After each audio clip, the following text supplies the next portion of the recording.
जय जिनेंद्र सभी को। जी, हमारी क्लास आज का समय हो गया, शुरू करते हैं। उत्तर पुराण जी का स्वाध्याय हम सभी कर रहे हैं, आचार्य गुणभद्र जी द्वारा विरचित।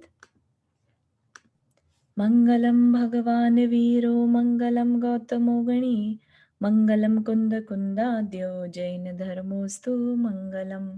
नमो अरिहंताणम नमो सेताणम नमो आयर्याणम नमो उवज्जायाणम नमो लोए सवसाहुणम।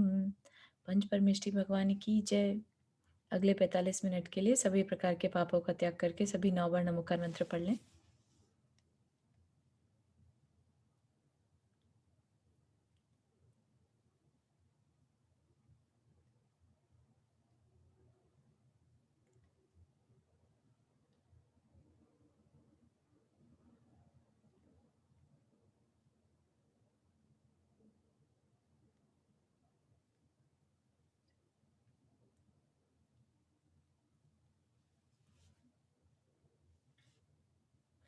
तो हम सभी जो है इस समय रामचंद्र जी और लक्ष्मण जी का पुराण पढ़ रहे हैं।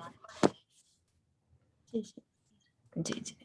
तो थोड़ा सा जो कि प्रचलित रामायण से अलग है, ठीक है। तो हम एक कहानी के रूप में पढ़ रहे हैं, हम इस पे नहीं जा रहे हैं चर्चा में कि कौन सा सही है और कौन सा नहीं सही है, दोनों को पैरेलल में लेके चल सकते हैं।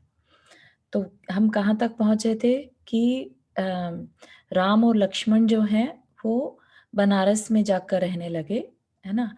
उन्होंने अयोध्या को छोड़ दिया था और वहाँ पर एक बार जब वो किसी वन में क्रीड़ा के लिए गए थे, तो वहाँ पर क्योंकि नारद जी ने रावण को एक्साइट कर दिया था सीता जी के लिए, है ना। तो उसकी वजह से रावण ने फिर शूर्पणखा को भेजा कि तुम मेरे लिए उसको मनाओगी, है ना। तो जब शूर्पणखा वहाँ गई और बूढ़ी लेडी का रूप बदलकर, तो सीता जी ने बहुत उसको मना कर दिया कि भाई तुम इस तरह से मतलब कि अपने पति को छोड़कर और कहीं पर भी दिमाग क्यों लगा रही हो, या तुम स्त्री ही क्यों बना रहना चाहती हो, इस तरह से उसको बोला। तो वो वापिस आके उसने रावण को बताया कि नहीं, तुम गलत सोच रहे हो और सीता का विचार तुम्हें छोड़ देना चाहिए। तो ऐसा उसने सजेस्ट किया, जिस पर रावण नहीं माना, है ना। तो उसने क्या किया, वहां पे फिर रावण खुद गया और उसने वहां पे एक स्वर्ण का हिरण बना दिया, जिसको देखकर सीता जी आश्चर्य में रह गईं और कहा उसको उसको लाने के लिए बोला। तो राम जी उस हिरण के पीछे पीछे गए। तो वो आगे आगे भाग रहा है और राम जी पीछे पीछे भाग रहे हैं। तो उनको लग तो अजीब रहा है राम जी को भी कि कुछ तो गड़बड़ है, ये इस तरह से मायावी टाइप का लग रहा है। लेकिन ठीक है, सीता ने मांगा है तो कोशिश तो करनी है। अब दूसरी तरफ क्या होता है वो देखते हैं। अतनंतर रावण रामचंद्र जी का रूप रखकर सीता के पास आया और कहने लगा कि मैंने उस हरिण को पकड़कर आगे भेज दिया। हे प्रिय, अब संध्या काल हो चला, देखो यह पश्चिम दिशा सूर्य बिंब को धारण करती हुई ऐसी सुशोभित हो रही है मानो सिंदूर का तिलक ही लगाए हो। इसलिए हे सुंदरी, अब शीघ्र ही सुंदर पालकी पर सवार हो, सुखपूर्वक रात्रि बिताने के लिए यह नगरी में वापस जाने का समय है। रावण ने ऐसा कहा तथा पुष्पक विमान को माया से पालकी के आकार का बना दिया। सीता भ्रांतिवश उस पर आरूढ़ हो गई।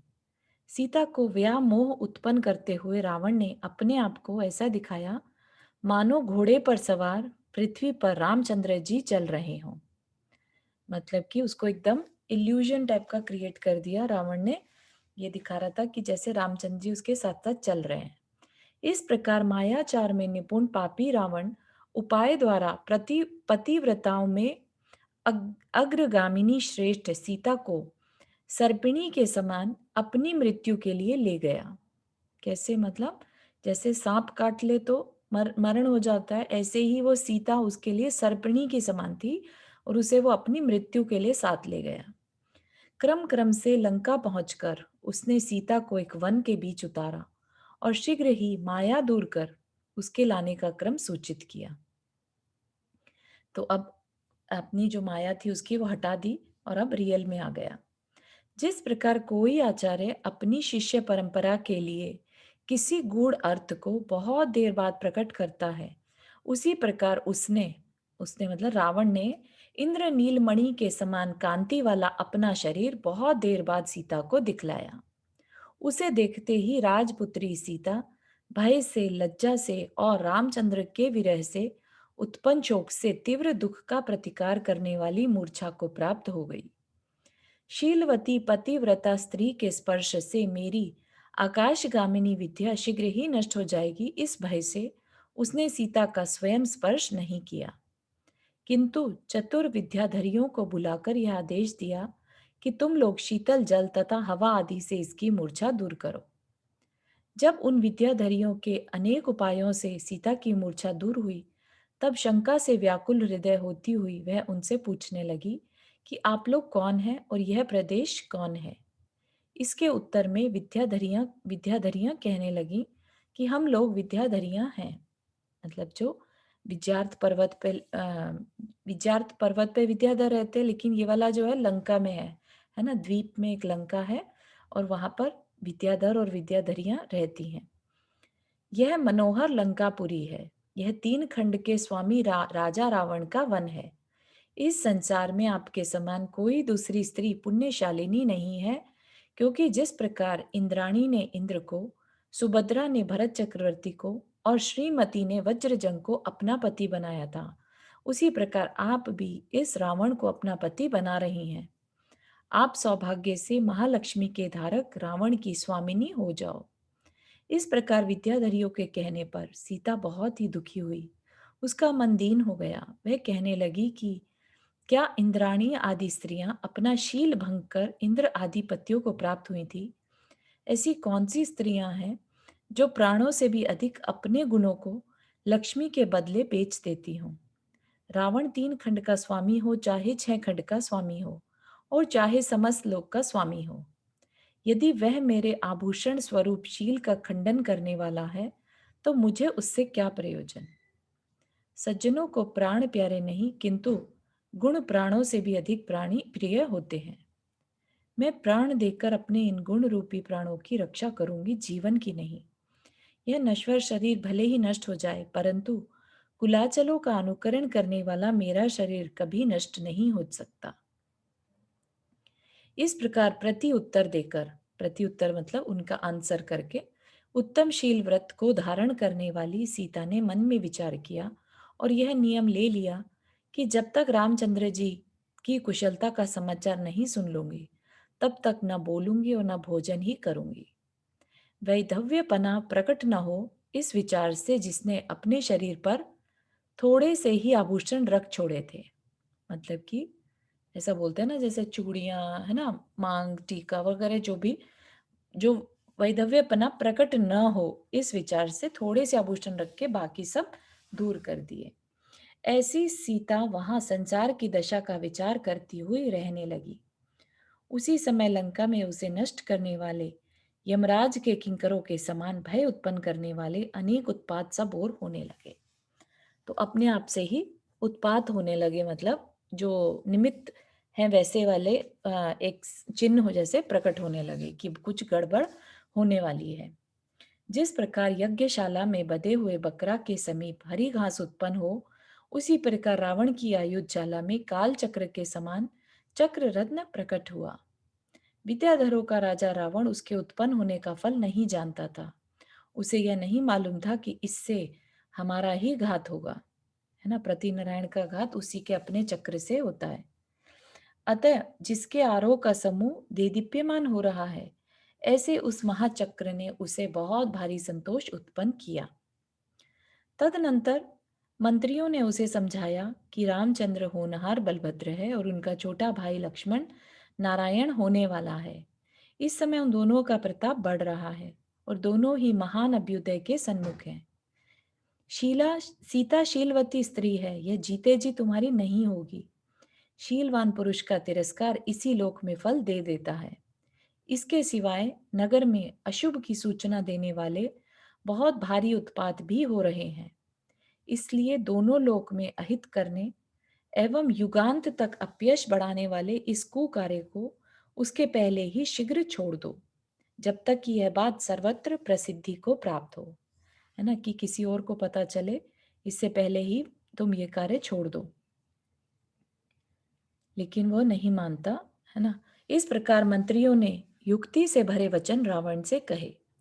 रावण प्रति उत्तर में कहने लगा कि इस तरह आप लोग बिना कुछ सोचे विचारे ही युक्ति विरुद्ध वचन क्यों कहते हैं? अरे, प्रत्यक्ष वस्तु में विचार करने की क्या आवश्यकता है? मतलब कि जो सामने दिखाई दे रहा है उसमें क्या विचार करना? देखो, सीता का अपहरण करने से ही मेरे चक्र रत्न उत्पन्न हुआ है, इसलिए अब 3 खंड का आधिपत्य मेरे हाथ में आ गया, यह सोचना चाहिए। ऐसा कौन मूर्ख होगा जो घर पर आई हुई लक्ष्मी को पैर से ठुकराएगा? इस प्रकार रावण का उत्तर सुनकर हित का उपदेश देने वाले सब मंत्री चुप हो गए। इधर रामचंद्र जी मणियों से बने मायामयी मृग का पीछा करते करते वन में बहुत आगे चले गए। वहां वे दिशाओं का विभाग भूल गए और सूर्य अस्ताचल पर चला गया। परिवार के लोगों ने उन्हें तथा सीता को बहुत ढूंढा, पर जब वे न दिखे तो बहुत ही खेदखिन हुए। मतलब कि क्या बता रहे हैं कि जो रामचंद्र जी हैं वो रास्ता भटक कर बहुत आगे निकल गए और परिवार के लोग उन्हें ढूंढ रहे हैं। सो ठीक ही है, क्योंकि शरीर का वियोग तो सहा जा सकता है, परंतु स्वामी का वियोग कौन सह सकता है। सवेरा होने पर मनुष्य लोक के चक्षु स्वरूप सूर्य का उदय हुआ।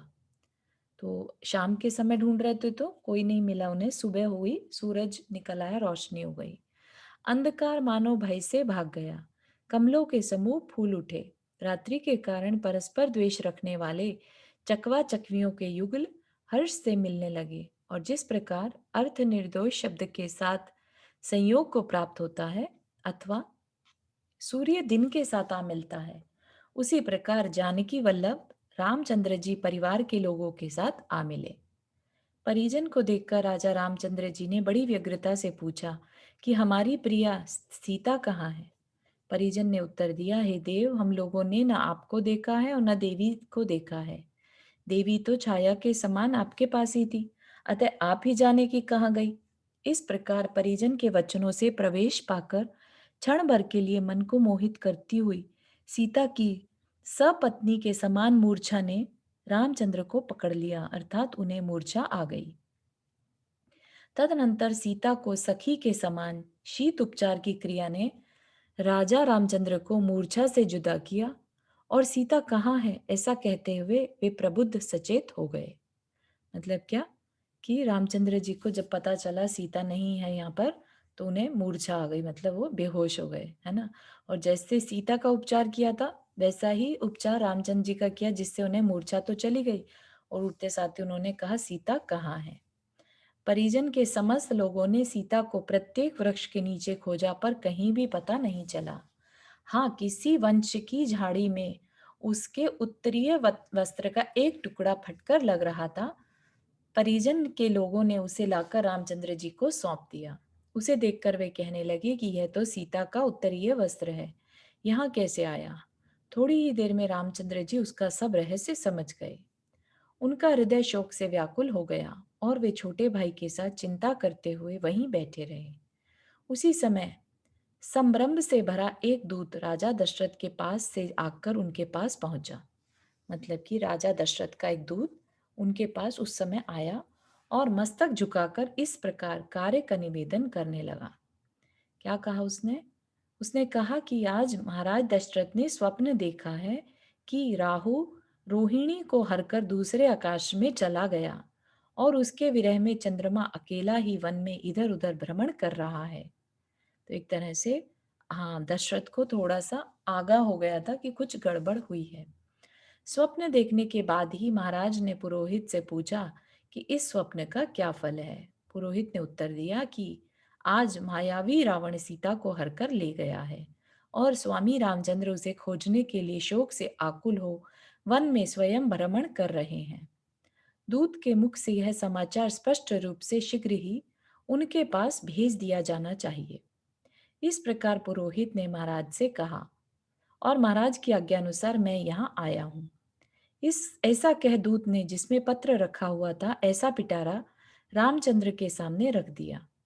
रामचंद्र ने उसे सिर से लगाकर उठा लिया और खोलकर भीतर रखा हुआ पत्र इस प्रकार बांचने लगे मतलब पढ़ने लगे।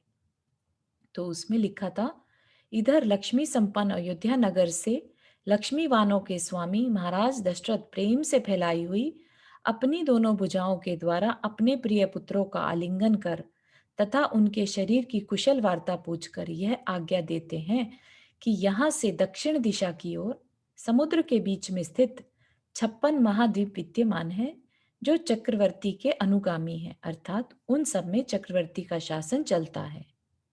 तो मतलब क्या है कि दशरथ ने एक लेटर लिखकर भेजा, ठीक है, तो उसमें उन्होंने बता दिया सबके बारे में कि कौन हुआ क्या है, और मतलब मोर डिटेल है ना। तो वो पढ़ रहे हैं अब उसको तो वो देखते हैं। तो क्या बता रहे हैं कि जो 56 महाद्वीप हैं समुद्र के बीच और जहाँ पर चक्रवर्ती का शासन चलता है, नारायण भी अपने महात्म्य से उन द्वीपों में से आधे द्वीपों की रक्षा करते हैं। उन द्वीपों में एक लंका नाम का द्वीप है, जो कि त्रिकुटाचल से सुशोभित है। ठीक है, तो दशरथ को एज इफ सब कुछ पता चल गया था। उसमें क्रम क्रम से राजा विनमी की संतान के 4 विद्याधर राजा, जो कि प्रजा की रक्षा करने के लिए सदा तत्पर रहते थे, जब व्यतीत हो चुके, तब रावण नाम का वह दुष्ट राजा हुआ, जो कि लोक का कंटक माना जाता है और स्त्रियों में सदा लंपट रहता है। तदनंतर युद्ध की इच्छा रखने वाले नारद ने किसी एक दिन रावण के सामने सीता के रूप, लावण्य और कांति आदि का वर्णन किया। उसी समय रावण का मन कामदेव के अमोघ बाणों से खंडित हो गया। उसकी बुद्धि की धीरता जाती रही। न्याय मार्ग से दूर रहने वाला वह मायावी, जिस तरह किसी दूसरे को पता न चल सके, इस तरह गुप्त रूप से आकर सती सीता को किसी उपाय से अपनी नगरी में ले गया। सो जब तक हम लोगों के उद्योग करने का समय आता है, तब तक अपने शरीर की रक्षा करनी चाहिए। इस प्रकार प्रिय सीता के प्रति उसे समझाने के लिए कुमार को अपना कोई श्रेष्ठ दूत भेजना चाहिए। मतलब कि रावण के पास अपना कोई दूत तुम भेजो, ऐसा महाराज दशरथ का पत्र आया। ऐसा महाराज दशरथ ने अपने पत्र में लिखा था। पिता के पत्र का मतलब समझकर रामचंद्र का शोक तो रुक गया, परंतु वे क्रोध से उद्धत हो उठे। वे कहने लगे कि क्या रावण यमराज की गोद में चढ़ना चाहता है? सिंह के बच्चे के साथ विरोध करने पर क्या खरगोश का जीवन बच सकता है? सच है कि जिनकी मृत्यु निकट आ जाती है, उनकी बुद्धि शीघ्र ही नष्ट हो जाती है। इस प्रकार रोष भरे शब्दों द्वारा रामचंद्र ने क्रोध प्रकट किया। तदनंतर लक्ष्मण, जनक, भरत और शत्रुघ्न यह समाचार सुनकर रामचंद्र जी के पास आए और बड़ी विनय सहित उनसे मिलकर युक्तिपूर्ण शब्दों द्वारा उनका शोक दूर करने के लिए सब एक साथ इस प्रकार कहने लगे। उन्होंने कहा कि रावण चोरी से पर स्त्री हर कर ले गया, इससे उसी का तिरस्कार हुआ है। वह द्रोह करने वाला है, दुष्ट है ना, बिना वजह का केओस क्रिएट कर रहा है और अधर्म की प्रवृत्ति चलाने वाला है। उसने चूंकि बिना विचार किए ही यह कार्य किया है, अतः वह सीता के शाप से जलने योग्य है। महापाप करने वालों का पाप इसी लोक में फल देता है। अब सीता को वापस लाने का कोई उपाय सोचना चाहिए। इस प्रकार उन सबके द्वारा समझाए जाने पर रामचंद्र जी सोए से उठे हुए के समान सावधान हो गए। उसी समय द्वारपालों ने 2 विद्याधरों के आने का समाचार कहा। राजा रामचंद्र ने उन्हें भीतर बुलाया और उन्होंने योग्य विनय के साथ उनके दर्शन किए। तो बहुत डिफरेंट है ये कहानी, है ना, प्रचलित रामायण जो हमने पढ़ी थी जैन रामायण उससे। होनहार बलभद्र रामचंद्र भी उनके संयोग से हर्षित हुए और पूछने लगे कि आप दोनों कुमार यहाँ कहाँ से आए हो और आप कौन हैं? इसके उत्तर में सुग्रीव कहने लगा कि विजयार्थ पर्वत की दक्षिण श्रेणी में एक किलकिल नाम का नगर है। विद्याधरों में अतिशय प्रसिद्ध बलिंद्र नाम का विद्याधर उस नगर का स्वामी था। उसकी प्रियंगु सुंदरी नाम की स्त्री थी। उन दोनों के हम बाली और सुग्रीव नाम के 2 पुत्र हुए। जब पिता का देहांत हो गया, तब बड़े भाई बाली को राज्य प्राप्त हुआ और मुझे क्रम प्राप्त युवराज पद मिला। इस प्रकार कुछ समय व्यतीत होने पर मेरे बड़े भाई बाली के हृदय को लोभ ने धर दबाया, इसलिए उसने मेरा स्थान छीनकर मुझे देश के बाहर निकाल दिया। यह तो मेरा परिचय हुआ, अब रहा यह साथी। सो यह भी दक्षिण श्रेणी के विद्युत कांत नगर के स्वामी प्रभंजन विद्याधर का अमित तेज नाम का पुत्र है। यह तीनों प्रकार की विद्याएं जानता है। अंजना देवी से उत्पन्न हुआ है और अखंड पराक्रम का धारक है। कौन है ये? हनुमान। किसी एक समय विद्याधर कुमारों के समूह में परस्पर अपनी विद्याओं के महात्म्य की परीक्षा देने की बात निश्चित हुई। उस प्रकार इसने विद्यार्थ पर्वत के शिखर पर दाहिना पैर रखकर बाएं पैर से सूर्य के विमान में ठोकर लगाई। तदनंतर उसी समय त्रस रेणु के प्रमाण अपना छोटा सा शरीर बना लिया। त्रस रेणु के प्रमाण मतलब एक छोटा सा कण, है ना, ऐसा कण जो खुली आंख से भी ना दिखे, लेकिन जब रोशनी पड़ती है सूरज की तब वो जैसे वो कण से दिखाई देने लगते हैं ना, वैसा इतना छोटा उसने शरीर बना लिया। यह देख विद्याधरों के चित्त आश्चर्य से भर गए। उसी समय समस्त विद्याधरों ने बड़े हर्ष से इसका अनुमान यह नाम रख दिया। अनुमान मतलब हनुमान जैसे। इसने विक्रिया रूपी समुद्र का पान कर लिया है, अर्थात यह सब प्रकार की विक्रिया करने में समर्थ है। यह मेरा प्राणों से भी अधिक प्यारा मित्र है। मैं किसी एक दिन इसके साथ समेत शिखर पर्वत पर गया था। वहां सिद्धकूट नामक तीर्थ क्षेत्र में अरिहंत भगवान की बहुत सी प्रतिमाओं की भक्ति पूर्वक पूजा वंदना कर वहीं पर शुभ भावना करता हुआ बैठ गया। उसी समय वहां पर विमान में बैठे हुए नारद जी आ पहुंचे। वे जटाओं का मुकुट धारण कर रहे थे, मोतियों का यज्ञोपवीत पहने थे, गेरुआ वस्त्रों से सुशोभित थे। उनकी बगल में रत्नों का कमंडलू लटक रहा था। वे हाथ में छाता लिए हुए थे, नैष्ठिक ब्रह्मचारी थे और सदा रौद्र ध्यान में तत्पर रहते थे। रौद्र ध्यान मतलब दूसरों को भिड़ाकर खुश रहते थे, है ना, दूसरों को परेशान देखकर खुश होते थे।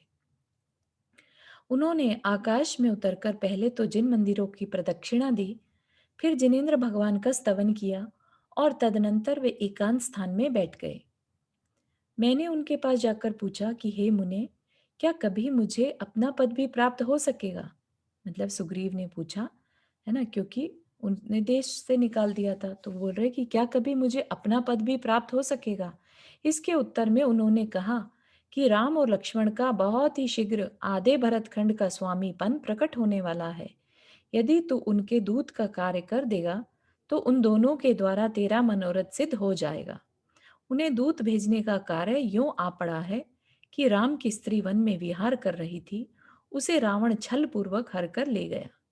इसलिए आज राम और लक्ष्मण अपना कार्य सिद्ध करने के लिए लंका भेजने योग्य किसी पुरुष की खोज करते हुए बैठे हैं।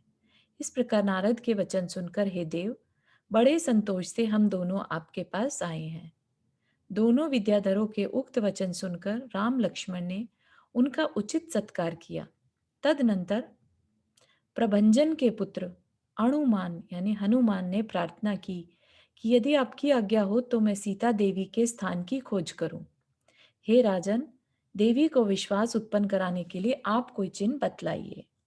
इस प्रकार उसका कहा सुनकर रामचंद्र जी को विश्वास हो गया कि विनमी के वंश रूपी आकाश के चंद्रमा स्वरूप इस विद्याधर के द्वारा हमारा अभिप्राय निसंदेह सिद्ध हो जाएगा। है ना, नमी विनमी जो थे ऋषभ देव जी के पुत्र थे उस समय, और उनको अम, कुछ अब जो प्रचलित हमने जो पहले जैन रामायण पढ़ी थी उसके हिसाब से, है ना, तो उन्होंने जहाँ वहां पर विद्याधरों की स्टार्टिंग की थी, तो इसलिए कह रहे हैं विनिमय के वंश रूपी। ऐसा मानकर राजा ने ऐसा मान राजा ने मेरी प्रिय रूप रंग आदि में ऐसी है, मतलब उनका रूप रंग बताया, यह स्पष्ट बताकर उसके लिए अपने नाम से चिन्हित मुद्रिका यानी अंगूठी दे दी। अनुमान, यहाँ पे हनुमान है ना, रामचंद्र के चरण कमलों को नमस्कार कर आकाश के बीच जा उड़ा और समुद्र तथा त्रिकुटाचल को लांघकर लंका नगर में जा पहुंचा। वह लंका नगर 12 योजन लंबा और 9 योजन चौड़ा था, 32 गोपुरों से सहित था, रत्नों के कोट से युक्त था, महामेरु के समान ऊंचा था, रावण के महलों से सुशोभित था एवं जिनमें भ्रमर और पुंस को किलाएं मनोहर शब्द कर रही थी तथा फूल और पत्ते सुशोभित थे हैं। अतएव जो राग तथा हास के साथ गाते हुए से जान पड़ते थे, ऐसे बाग बगीचों से मनोहर था। ऐसे लंका नगर में जाकर सीता की खोज में तत्पर रहने वाले हनुमान ने भ्रमर का रूप रख लिया और क्रम क्रम से वह रावण के सभागृह, इंद्रजीत आदि राजकुमारों तथा मंदोदरी आदि रावण की स्त्रियों को बड़े आदर से देखता हुआ वहां पहुंचा जहां रावण विद्यमान था। तदनंतर नमस्कार करते हुए समस्त विद्याधर राजाओं के मुकुटों की मालाओं से, जिसके चरण कमल पूजित हैं, जो सिंहासन के मध्य में बैठा है, सिंह के समान पराक्रमी है, इंद्र के समान ढुरते हुए चमरों से जो ऐसा जान पड़ता है मानो गंगा के विशाल तरंगों के से सुशोभित नीलाचल ही हो, और जिससे समस्त शत्रुओं को रुला दिया, ऐसे रावण को देखकर हनुमान ने सोचा कि इस पापी के यह ऐसा ही विचित्र कर्म का उदय है, जिससे प्रेरित हो इसने धर्म का उल्लंघन कर पर स्त्री की इच्छा की है ना। तो जिनका जिनका विवेक रहता है उनको ये सब बातें दिखाई देती हैं। तो उनको रावण को देखकर क्या समझ में आ रहा है कि कैसा इसका कर्म का विचित्र उदय है कि इतना सब कुछ होते हुए भी इसका मरण समय आ गया, या जो भी है इसने धर्म का उल्लंघन कर परस्त्री की इच्छा की। नारद ने जो कहा था कि इसका अकाल मरण होने वाला है, सो ठीक ही कहा था। इस प्रकार विचार करते हुए हनुमान ने रावण की सभा में सीता नहीं देखी। धीरे धीरे सूर्य की प्रभा मंद पड़ गई, दिन अस्त हो गया और सूर्य रावण के लिए यह सूचना देता हुआ कि मानो अस्ताचल की ओर चला गया कि संसार में जितने सहायक हैं वे सब संपत्तिशालियों के लिए ही सहायता करते हैं, और संसार में जितने प्राणी हैं उन सब का उदय और अस्त नियम से होता है। मतलब कि जो सूर्य है वो अस्त होते हुए जैसे कोई मैसेज दे रहा हो रावण को कि सबका उदय और अस्त नियम से होता है। इस प्रकार सब ओर से चिंतन करता हुआ वह रामचंद्र का दूत हनुमान अंतःपुर के पश्चिम गोपुर पर चढ़कर नंदन नामक वन देखने लगा। वह नंदन वन भ्रमरों के शब्द से सुशोभित था। उसमें ऋतुओं की शोभा बिखर रही थी, साथ ही नंदन वन के समान जान पड़ता था। नंदन वन के समान जान पड़ता था मतलब जो सुमेरु पर्वत पर नंदन वन है उसके समान जान पड़ता था। फल और फूलों के बोझ से झुके हुए सुंदर सुंदर वृक्ष, मंद मंद वायु से उड़ती हुई नाना प्रकार के फूलों की परागों, कृत्रिम पर्वतों, सरोवरों, बावलियों तथा लताओं से सुशोभित मंडपों और काम को उद्दीप्त करने वाले अन्य अन्य अनेक स्थानों से अत्यंत मनोहर था। उसे देखकर वह हनुमान कुछ देर तक हर्ष और कौतुक के साथ वहां खड़ा रहा। वहीं किसी समीपवर्ती स्थान में उसने सीता को देखा। उस सीता को साम आदि उपायों के द्वारा वश करने के लिए, है ना, हमने पढ़ा था ना पहले, साम दाम दंड भेद, है ना, चार उपाय एक किसी भी राजा को आते हैं। तो साम मतलब उसको आकर्षित करने के उपाय। सीता को साम आदि उपाय के द्वारा वश करने के लिए अभिप्राय अनुकूल चेष्टाओं को जानने वाली अनेक विद्याधरियां घेरे हुए थी। वह शिंशपा वृक्ष के नीचे शोक से व्याकुल बैठी हुई थी। शिंशपा वृक्ष अशोक वृक्ष के नीचे शोक से व्याकुल बैठी हुई थी। चुपचाप ध्यान कर रही थी। मरकर अथवा जीर्ण शीर्ण होकर भी कुल की रक्षा करने में प्रयत्नशील थी, तथा ऐसी जान पड़ती थी मानो शील की पातिव्रत्य धर्म की माला ही हो। ऐसी सीता को देख हनुमान ने विचार किया कि यह वही सीता है जिसे रावण हर कर लाया है। उसने राजा रामचंद्र जी के द्वारा बतलाए हुए चिन्हों से उसे पहचान लिया और साथ ही यह विचार किया कि मेरे पुण्योदय से ही मुझे आज इस सती के दर्शन हुए हैं। दर्शन करने से उसे बड़ा अनुराग उत्पन्न हुआ। उसने समझा कि जिस प्रकार दावानल के द्वारा कल्पलता संतापित होती है, उसी प्रकार पापी रावण के द्वारा यह सती संतापित की गई है। दावानल होती है जंगल की आग। इस प्रकार उसका चित्त यद्यपि शोक से संतप्त हो गया, तथापि वह नीति मार्ग में विशारद होने से सोचने लगा कि जो विवेकी मनुष्य अपने प्रारंभ किए हुए कार्य को सिद्ध करने में उद्यत रहता है, उसे क्रोध करना एक प्रकार का व्यसन है और कार्य में विघ्न करने वाला है, ऐसा नीतिज्ञ मनुष्य कहते हैं। इसलिए असमय में क्रोध करना व्यर्थ है। ऐसा विचार कर उसने क्षमा धारण की और उस पतिव्रता को अपने आने का समाचार बतलाने के लिए अवसर की प्रतीक्षा करता हुआ वह वहीं कुछ समय के लिए खड़ा हो गया। है ना? तो उसने अपना विवेक यूज़ किया उस समय कि अभी के अभी क्रोध दिखाऊँगा तो काम नहीं आएगा। है ना? क्योंकि रावण बहुत ज़्यादा एक्साइटेड है और वो काम को विघ्न मानेगा, काम में विघ्न मानेगा।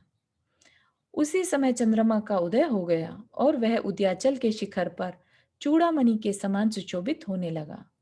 उसी समय आज सीता को लाए हुए 7 दिन बीत चुके, अतः देखना चाहिए कि उसकी क्या दशा है। ऐसा विचार करता हुआ रावण वहां आया। वह अनेक दीपिकाओं से आवृत था, यानी उसके चारों ओर अनेक दीपक जल रहे थे। इसलिए वह ऐसा जान पड़ता था मानो देदीप्यमान कल्प वृक्षों से सहित चलता फिरता नीलगिरी ही हो। वह उत्कंठा से सहित था तथा अंतःपुर की स्त्रियों से युक्त था। मैं अपने पति का कुशल समाचार कब सुनूंगी, ऐसा विचार करती हुई सीता चुपचाप स्थिर बैठी हुई थी। उसे रावण बड़ी देर तक आश्चर्य से देखता रहा और स्त्रियों के बीच ऐसी पतिव्रता स्त्री कोई दूसरी नहीं, ऐसा विचार कर वह कुछ पीछे हटकर दूर खड़ा रहा। वहीं से उसने सीता का अभिप्राय जानने के लिए अपनी मंजरिका नाम की विवेकवती दूती उसके पास भेजी। वह दूती सीता के पास आकर विनय से कहने लगी, हे स्वामिनी, विद्याधरों के राजा रावण की 5,000 स्त्रियां हैं, जो विद्याधर राजाओं की पुत्रियां हैं और तुम्हारे ही समान मनोहर है। तुम उन सबकी स्वामिनी होकर महादेवी के पद पर स्थित हो और 3 खंड के स्वामी रावण के वक्षस्थल पर चिरकाल तक लक्ष्मी के साथ साथ निवास करो। बिजली के समान चंचल अपने इस यौवन को निष्फल न करो। रावण के हाथ से राम तुम्हें वापस ले जाएगा, इस विचार को तुम कदम्ब के विशाल वन के समान निष्फल समझो। भूख से पीड़ित सिंह के मुख के भीतर वर्तमान मृग को छुड़ाने के लिए कौन मनुष्य समर्थ है। इस प्रकार उस मंजरिका नाम की दूती ने कहा कहा सही, परंतु सीता उसे सुनकर पृथ्वी के समान ही निश्चल बैठी रही। सो ठीक ही है, क्योंकि पतिव्रता स्त्री को भेदन करने के लिए कौन समर्थ हो सकता है। उसे निश्चल देख रावण स्वयं डरते डरते पास आकर कहने लगा कि यदि तू कुल की रक्षा करने के लिए बैठी है तो यह बात विचार करने योग्य नहीं है। यदि लज्जा आती है तो वह नीच मनुष्यों के संसर्ग से होती है, अतः यहाँ उसकी उत्पत्ति ही नहीं हो सकती। यदि राम से तेरा प्रेम है तो तू उसे अब मरे हुए के समान समझ। जो चिरकाल से परिचित है उसे इस समय एकदम कैसे भूल जाऊं। यदि यह तेरा कहना है तो इस संसार में किसका किसके साथ परिचय नहीं है। कदाचित यह सोचती हो कि राम यहाँ आकर मुझे ले जाएंगे, सो यह भी ठीक नहीं, क्योंकि समुद्र तो यहाँ की खाई है, त्रिकुटाचल किला है, विद्याधर लोकपाल है, लंका नगर है, मेघनाद आदि योद्धा हैं और मैं उनका स्वामी हूँ। फिर तुम्हारे राम का यहाँ प्रवेश ही कैसे हो सकता है। इसलिए हे प्रिय, राम की आशा छोड़कर मेरी आशा पूर्ण करो। जो कार्य अवश्य ही पूर्ण होने वाला है उसमें समय बिताने से तुझे क्या लाभ है। तू चाहे रो और चाहे हंस, मैं तो तेरा पाहुना हो चुका हूं। मैं तो तेरा पाहुना हो चुका हूं। इसका पाहुना का किसी को अर्थ यहाँ पर मालूम होगा क्या? स्वामी, है ना, पाहुना स्वामी हो चुका हूं। हे सुंदरी, तू मेरी सुंदर स्त्रियों के समूह में चूड़ामणि के समान हो। यदि तू अभाग्यवश मेरा कहना नहीं मानेगी तो तुझे आज ही घटदासी बनना पड़ेगा अथवा यमराज के घर रहने वालों का अतिथि होना पड़ेगा। इस तरह जिस प्रकार पुण्यहीन मनुष्य लक्ष्मी को वश करने के लिए व्यर्थ ही बकवास करता है, उसी प्रकार उस रावण ने सीता को वश करने के लिए व्यर्थ ही बकवास किया। उसे सुनकर सीता निश्चल चित्त हो धर्म ध्यान से युक्त के समान निर्मलता धारण करती हुई निश्चल बैठी रही। रावण के मुख से निकले हुए वचन समूह रूपी अग्नि की पंक्ति सीता के धैर्य रूपी समुद्र को पाकर शीघ्र ही उसी समय शांत हो गई। उस समय रावण सोचने लगा कि मैं जिस प्रकार पराक्रम के द्वारा समस्त पुरुषों को जीतता हूँ, उसी प्रकार अपनी सौभाग्य रूपी संपदा के द्वारा समस्त स्त्रियों को भी जीतता हूँ, अर्थात उन्हें अपने वश कर लेता हूँ। फिर भी यह सीता मेरा तिरस्कार कर रही है, ऐसा विचार कर रावण क्रोध करने लगा। सीता रूपी लता को शीघ्र ही जलाने के लिए रावण के मन रूपी युद्ध स्थल में जो प्रचंड क्रोध रूपी दावानल फैल रही थी, उसे मंदोदरी ने हितकारी तथा सुनने के योग्य वचन रूपी अमृत जल से शांत कर कहा कि आप इस तरह साधारण पुरुष के समान अस्थान में क्यों क्रोध करते हैं? मतलब नहीं करने योग्य स्थान में क्रोध क्यों करते हैं? जरा सोचो तो सही, यह स्त्री क्या आपके दंड देने योग्य है? आप यह याद रखिए कि सती स्त्रियों का तिरस्कार करने से आकाशगामिनी आदि विद्याएं नष्ट निश्चित ही नष्ट हो जाती हैं, और ऐसा होने से आप पक्ष रहित पक्षी के समान हो जाएंगे। पक्ष रहित मतलब पंख रहित पक्षी के समान हो जाएंगे। पहले स्वयं प्रभा के लिए अश्वग्रीव विद्याधर, पद्मावती के लिए राजा मधुसूदन और सुतारा में आसक्त हुआ निर्बुद्धि अश्नि घोष पराभव को प्राप्त हो चुका है। अतः आप भी उन जैसे मत हो। मतलब कि ये याद दिला रहे हैं कि किस तरह से पहले के टाइम पहले स्त्रियों के कारण किन किन राजाओं को पराभव को प्राप्त हो चुके हैं, मतलब मरण को प्राप्त हो चुके हैं। अतः आप भी उन जैसे मत हो। ऐसा मत समझिए कि मैं सौत के भय से ऐसा कह रही हूँ। आप मेरे वचन को प्रमाण मानते हुए सीता संबंधी मोह छोड़ दीजिए। ऐसा मंदोदरी ने रावण से कहा। रावण उनके वचनों का उत्तर देने में समर्थ नहीं हो सका, अतः यह कहता हुआ कुपित हो नगर से वापस चला गया कि अब तो यह प्राणों के साथ ही छोड़ी जा सकेगी, कि भाई मेरे प्राण जाएंगे तभी छूटेगी। इधर जो अपनी छोड़ी हुई पुत्री के शोक से युक्त है, ऐसी मंदोदरी सीता से एकांत में कहने लगी, जिस पुत्री को मैंने निमित्त ज्ञानी के आदेश के डर से पृथ्वी के नीचे गड़वा दिया था, वही कलह करने के लिए मेरी पुत्री तू आ गई है, ऐसा मेरा मन मानता है। हे भद्रे, तो दुख देने वाले पापी विधाता के द्वारा यहाँ लाई गई है, सो ठीक ही है, क्योंकि इस लोक में प्रायः विधाता की चेष्टा का कोई उल्लंघन नहीं कर सकता। मालूम नहीं पड़ता कि तू मेरी इस जन्म की संबंधिनी है अथवा पर जन्म की संबंधिनी है। न जाने क्यों तुझे देखकर आज मेरा स्नेह बढ़ रहा है ना। शुरू में बताया था ना कि ये मंदोदरी की ही बेटी थी, और उसने पिछले जन्म में रावण ने उसके साथ मिसबिहेव किया था, तो उसने ये निदान कर लिया था कि मैं तेरे मरण का कारण बनूंगी, है ना। तो मंदोदरी क्या करे, हे कमल लोचने, बहुत कुछ संभव है कि मैं तेरी माँ हूं और तू मेरी पुत्री है, यह तू भी समझ रही है, परंतु यह विद्याधरों का राजा तुझे मेरी सौत बनाना चाहता है। इसलिए हे बेटी, चाहे मरण को भले ही प्राप्त हो जाना, परंतु इसके मनोरथ को प्राप्त न होना, इसके इच्छा अनुसार काम नहीं करना। इस प्रकार कहती हुई मंदोदरी बहुत ही उत्सुक हो गई। उसके स्तनों से दूध झरने लगा और उसके स्तन युग्म सीता का अभिषेक करने के लिए मानो नीचे की ओर झुक गए। उसका कंठ गदगद हो गया। दोनों नेत्रों से स्नेह को सूचित करने वाला जल गिरने लगा, और उस समय उसका मुख कमल शोक रूपी अग्नि से मलिन हो गया। यह सब देख सीता को ऐसा लगने लगा मानो मैं अपनी माता के पास ही आ गई हूँ। उसका हृदय आर्द्र हो गया और नेत्र आंसुओं से भर गए। उसका अभिप्राय जानकर रावण की पटरानी मंदोदरी कहने लगी कि यदि तू अपना कार्य अच्छी तरह सिद्ध करना चाहती है तो हे माँ, मैं हाथ जोड़कर याचना करती हूँ, तू आहार ग्रहण कर, क्योंकि सबका साधन शरीर है और शरीर का साधन आहार है। चतुर मनुष्य यही करते हैं। यदि वृक्ष नहीं होगा तो फूल आदि कहाँ से आएंगे। इसी प्रकार शरीर के रहते ही तुझे तेरे स्वामी रामचंद्र का दर्शन हो सकेगा। यदि उनका दर्शन साध्य न हो तो इस शरीर से महान तप ही करना चाहिए। यह सब कहने के बाद मंदोदरी ने यह भी कहा कि यदि मेरे वचन नहीं मानती तो मैं भी भोजन छोड़ देती हूँ। मंदोदरी के वचन सुनकर सीता ने विचार किया कि यद्यपि यह मेरी माता नहीं है, तथापि माता के समान ही मेरे दुख से दुखी हो रही है। ऐसा विचार कर वह मन ही मन मंदोदरी के चरणों को नमस्कार कर उनकी ओर बड़े स्नेह से देखने लगी। उसे ऐसी देख मंदोदरी सोचने लगी कि मंजूषा में रखते समय जिस प्रकार मेरी पुत्री मेरी ओर देख रही थी, उसी प्रकार आज यह सीता मेरी ओर देख रही है। इस पतिव्रता का यह मधुर दर्शन मुझे सब ओर से संतप्त कर रहा है। इस प्रकार शोक को प्राप्त मंजूषा क्या है? मंजूषा बास्केट, उसको एक ट्रंक में रख दिया था ना। हाँ, इस प्रकार शोक को प्राप्त हुई मंदोदरी ने सीता के दुख से विनम्र हो आप्तजनों के साथ साथ नगर में बड़े दुख से प्रविष्ट किया। तदनंतर आप्तजन मतलब परिवारजन, जो भी महल के और लोग थे उनके साथ।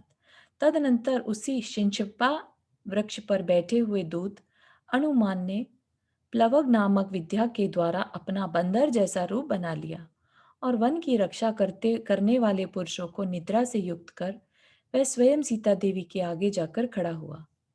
वानर रूपधारी हनुमान ने सीता को नमस्कार कर उसे अपना सब वृतांत सुना दिया और कहा कि मैं राजा रामचंद्र जी के आदेश से जिसके भीतर पत्र रखा था ऐसा ही एक पिटारा ले आया हूँ। इतना कह उसने वह पिटारा सीता देवी के आगे रख दिया। बानर को देखकर सीता को संदेह हुआ कि क्या यह मायामयी शरीर को धारण करने वाला नीच रावण ही है। इस प्रकार सीता संशय कर रही थी कि उसकी दृष्टि श्रीवत्स के चिन्ह से चिन्हित एवं अपने पति के नाम अक्षरों से अंकित रत्नमय अंगूठी पर जा पड़ी।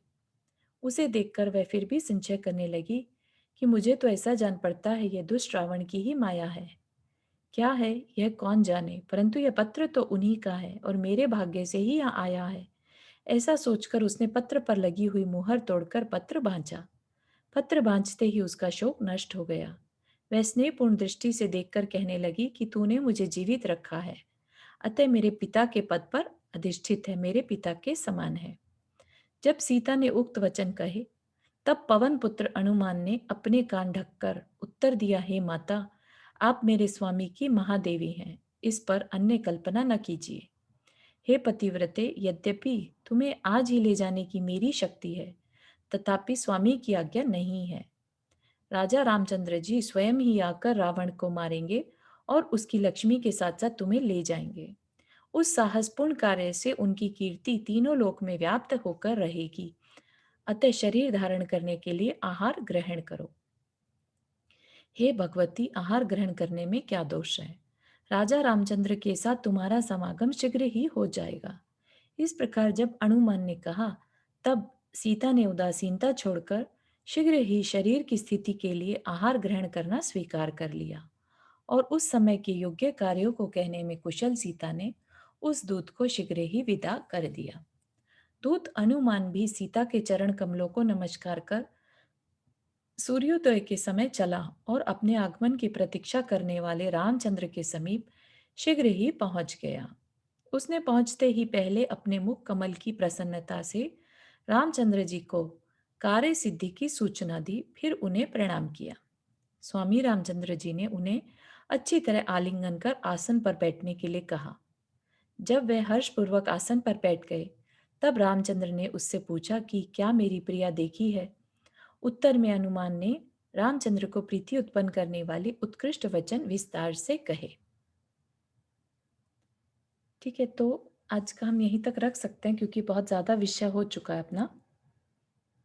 किसी को कोई प्रश्न है अभी तक के इसमें? ये रावण को चक्र रत्न, ये टोटल इनकी फाइट तो 10-15 कितने दिन चली थी, सीता हरण से लेकर सीता को वापस लाने की? हाँ, आई थिंक एक हफ्ते के अराउंड। हाँ, तो ऐसी चली थी ना, नहीं 11 दिन तक सीता का हाँ। उपवास कुछ था। हम्म। तो चक्र रत्न केवल रावण के पास ऐसे 11-15 दिन के लिए रहा। हाँ, नहीं, अब इस कथा को बहुत, क्योंकि एक तो डिटेल में नहीं है, ये समराइज्ड वे में है ना, तो या ये प्रचलित जो जैन रामायण है उससे काफी डिफरेंट है ना। और यस, ऐसा नहीं है कि बल्कि पिछली जो जैन रामायण है उसमें तो हमने उसी समय ही पढ़ा था, राइट, कि लंका रावण के पास चक्र रत्न उत्पन्न हुआ था जब युद्ध के लिए जा रहे थे, है ना। तो नहीं नहीं नहीं, उनके पास था, पहले से ही था चक्र पहले से रत्न। नहीं, इन्होंने यहाँ पे बोला ना कि जब सीता को हरण इस करके टाइम लाए बोला। तब हम्म, प्रकट हुआ। इस वाली में बोला, लेकिन हाँ, अपनी वाली जो पुरानी वाली थी अच्छा, उसमें ऑलरेडी आयुधशाला में ऑलरेडी था। हाँ, ऑलरेडी था। हम्म, और सांप का जब लेने जा रहा था तो एक सांप रास्ता काट गया था। हाँ, हाँ, मंदोदरी खड़ी थी। हाँ। चारू जी, आयुधशाला मीन्स क्या, कौन सी शाला है? आयुधशाला मतलब युद्ध के जहाँ पर सामान रखते हैं वैसा। Okay, hmm. Thank you, thank जैसे यू। भोजशाला तो किचन हो गई, ऐसे या, आयुधशाला जहाँ युद्ध का सामान रखते हैं। ओके, बहुत बढ़िया, थैंक अच्छा। यू। हम्म। ठीक है, तो बाकी का कंटिन्यू कल करते हैं यहाँ से आगे का। और किसी को कोई प्रश्न before we end the class? अभी की रामायण जिस चल रही है वो है ये, तो यहाँ पे जो प्रचलित में रामायण है। जो प्रचलित, हाँ, जैनेतर रामायण है, नॉन जैन वाली, वैसे ही सी हाँ, लग रही है ये वाली। हाँ वैसी स्टोरी है हाँ, पूरी। तो हो सकता है कुछ भी कारण बना हो ऐसा हाँ, लिखने का। चलिए, जिनवानी स्तुति। जावाणी के ज्ञान से सूझे लोकालोक, सो वाणी मस्तक धरो सदा देत हो दोक। हे जिनवाणी भारती तो ही जपो दिन रैन, जो तेरा शरणा गहे सो पावे सुख चैन। नौ बार नमक करना।